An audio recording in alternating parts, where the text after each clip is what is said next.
大家好，我是小航，欢迎来到小航讲历史。今天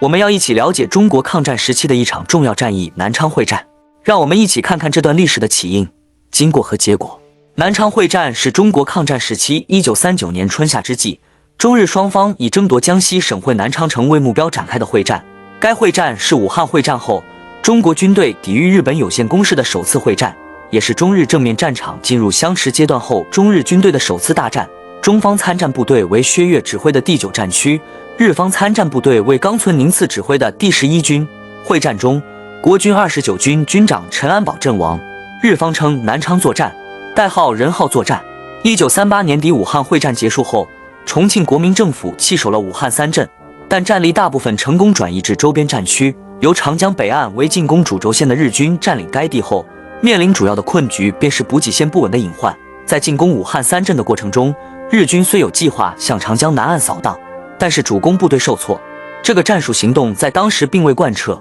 因此国民政府第9战区部队仍控制住大部分的江西省，包括鄱阳湖平原以及周遭水系。这对攻占武汉的日军可谓芒刺在背，位处长江下游的国军可使用布置水雷，或是利用南昌机场攻战机炸射长江水路的日军后勤线，对日军后续战力施展都造成阻碍。因此日军在短暂的休整10日过后，首先便是计划拔除长江中下游的国军兵力，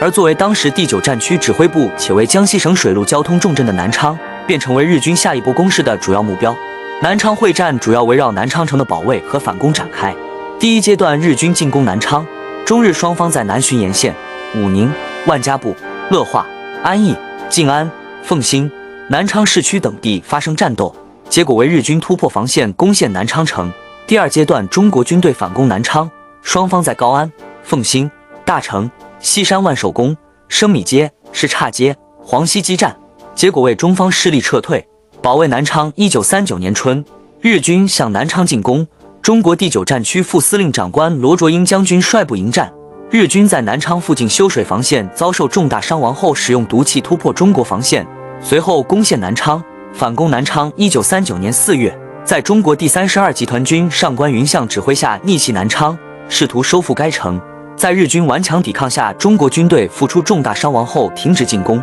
南昌是东南重镇，当时中方辖区下重要的交通枢纽和战略基地。南昌城失陷，使得江西核心区域沦陷，第3战区与大后方的联络陷于困境，这干铁路被切断，军事补给只能依赖这干2省的公路线，东南各省为沦陷地区的处境更加困难。日本在南中国的势力范围进一步扩大。在南昌会战中，国军29军军长陈安保阵亡，双方都遭受了重大伤亡。尽管战斗结束后南昌仍然保持在中国军队的控制之下，但这场会战标志着中日正面战场进入了相持阶段，战事进一步加剧。小航结语：南昌会战是中国抗战时期的重要战役，虽然具有一定的防御效果，但也暴露出中国军队在现代战争中的薄弱之处。